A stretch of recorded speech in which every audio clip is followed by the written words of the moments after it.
Hello guys, for today's video, i-share ko lang kung paano mag-download ng video from TikTok na walang watermarks. Punta tayo sa ating TikTok account. Mamili ng nagustuhan. At ayan ang nagustuhan. Click copy link. Yan, copy link.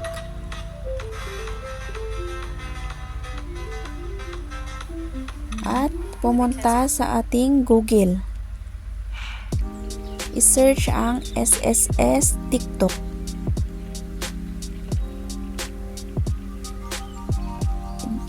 Click ang TikTok downloader.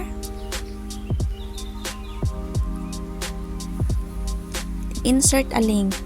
Yung copy kanina. Insert mo dyan ang link. Ayan. At pindutin ang without watermarks. Yung add, exit lang yan. X. Ayan, start downloading. Hintayin lang po natin. At ayan na po siya.